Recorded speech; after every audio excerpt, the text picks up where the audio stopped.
Alors moi j'ai un parcours un peu atypique. J'ai commencé il y a de nombreuses années comme illustrateur de presse. J'étais à l'époque au lycée, je dessinais dans mes cahiers et puis j'avais présenté quelques dessins dans des journaux. Et j'ai eu la chance que dans la même semaine, en fait, deux journaux me commandent un dessin, Télérama et le journal Le Monde. Alors ça m'a mis évidemment le pied à l'étrier. Et j'ai fait ce travail pendant à peu près une 10-15 ans. Et puis en parallèle, à ma sortie du lycée, j'ai intégré les Beaux-Arts de Paris. J'ai suivi les cours dans l'atelier de César et de Jean-François Dufaux, hein, son assistant. Et puis j'ai suivi aussi des cours à l'école du Louvre. Donc l'école du Louvre m'a amené évidemment à l'intérêt de l'objet, puisqu'il y avait des visites conférences au sein du musée du Louvre. Et donc ça a initié chez moi c'est un intérêt pour le lien entre l'histoire de l'art, le patrimoine, l'idée de modernité, de rupture que j'ai développé tout au long de mon travail.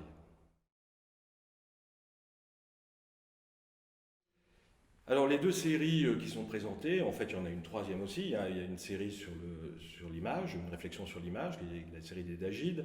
Et il y a la série Agnosis, qui est une réflexion sur le langage. Les deux séries sont pensées dans le prolongement de mon travail, qui est une mise en perspective de l'histoire de l'art et de la modernité. C'est une réflexion sur la modernité, en fait, mais également, je suis un cinéphile forcené, donc j'aime beaucoup le cinéma. J'ai passé de nombreuses heures quand j'étais enfant dans les salles obscures. J'ai fréquenté la Cinémathèque de Paris, j'ai vu quasiment tout le catalogue. Et depuis des années, je travaille autour du lien que l'œuvre d'art entretient avec le patrimoine, l'histoire de l'art, comme je viens de le dire, mais donc ça se traduit de différentes façons, à la fois par le biais de la peinture, de la photographie, mais aussi de la vidéo ou d'installations monumentales. J'ai investi de nombreux monuments historiques pour lesquels je crée des œuvres à la mesure des lieux, qui vont dialoguer à la fois avec l'architecture, mais aussi avec l'histoire des lieux. J'essaye toujours de créer une sorte de synergie entre à la fois les lieux qui accueillent les œuvres et les œuvres elles-mêmes.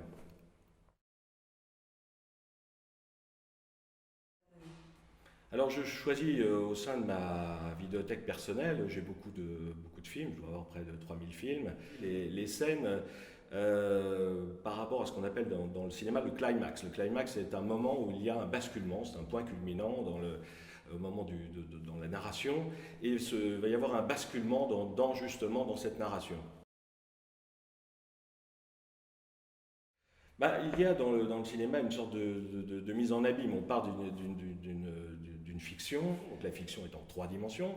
Elle est ensuite transposée en deux dimensions sur la pellicule, puis ensuite elle est projetée encore en deux dimensions dans les salles de cinéma. Moi, je me réapproprie l'image cinématographique à qui je rends une troisième dimension en quelque sorte. Je ramène le volume dans ce qui a été transformé. Il y a cette idée d'intervention aussi, comme un réalisateur qui intervient dans la scène avec comment dire, l'acteur qui s'exprime, le réalisateur va en quelque sorte influer sur son comportement. Et moi, je vais comme ça, symboliquement, influer sur le comportement aussi de cette image qui peut, voilà, qui peut être, comment dire, transfigurée par l'intervention sur la surface photographique. En fait, ce sont deux thèmes qui viennent du structuralisme, en particulier chez Ferdinand de Saussure. C'est le concept mental associé au sens. Par exemple, on lit une phrase, il saute, on imagine évidemment quelqu'un en train de sauter. Et c'est aussi le concept mental associé à la forme. C'est-à-dire qu'on va regarder uniquement le texte comme un objet presque graphique. Ce qui m'a beaucoup intéressé de ce concept structuraliste, c'est l'idée d'image acoustique. Par exemple, dans la série Agnosie, je travaille sur l'image cinématographique, mais qui est subordonnée au texte en fait. Le texte est surimprimé sur l'image photographique, puis ensuite repris dans une autre typographie sur un autre support sous l'image photographique. Et lorsque le spectateur lit une première fois le texte sur l'image photographique, puis ensuite sur un support, souvent un papier verger ou quelque chose comme ça, bien que ce soit la même phrase, les gens ne l'apercevront pas de la même façon. c'est d'où cette idée d'image signifiée en quelque sorte. Et je fais aussi référence, puisqu'il y a toujours ce lien, cet aller-retour permanent entre l'histoire de l'art, mon propre travail et l'œuvre produite. Il y a aussi l'idée de faire référence à un mouvement que j'aime beaucoup, qui s'appelle le lettrisme, qui est un mouvement qui a été créé par Isidore Isou dans les années 40, et qui mettait en évidence en fait le rapport entre le dessin et les sons. Alors ils utilisaient un dessin très spontané et en même temps ils dessinaient des onomatopées, des choses comme ça.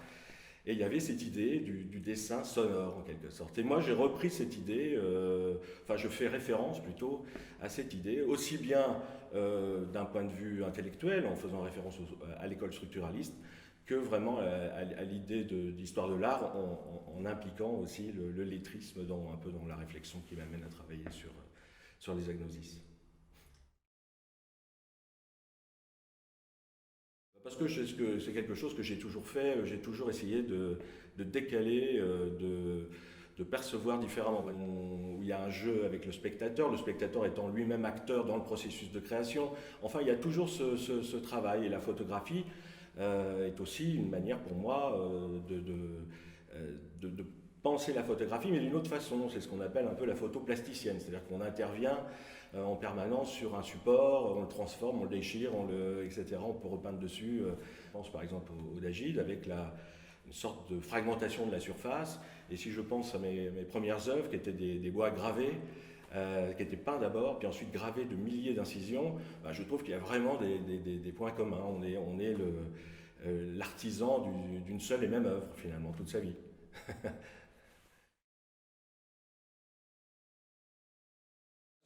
Ce que j'expliquais, c'est-à-dire qu'il y a vraiment une réflexion globale. Je pense que c'est un acte poétique global. C'est une œuvre totale en quelque sorte. C'est-à-dire que chaque médium m'amène à penser le monde d'une autre façon. J'essaye de dire la même chose mais avec des moyens différents. Et si vous voulez, pour moi, il n'y a pas de différence entre la sculpture, la peinture, la vidéo, la photographie, les installations monumentales. Pour moi, c'est le même travail, qui se décline à chaque fois d'une façon, avec un léger décalage, on peut dire, ou une dérive.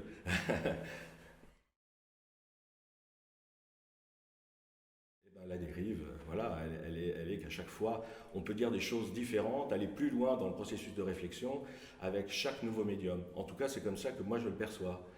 Euh, Aller plus loin, et vous savez, l'art est quand même une des dernières aventures de l'esprit, et on a toujours envie d'aller plus loin. C'est comme découvrir des paysages, enfin, découvrir des territoires inconnus. Et il y a toujours cette idée qu'en utilisant un médium différent, on peut aussi découvrir, aller plus loin dans son propre processus de pensée.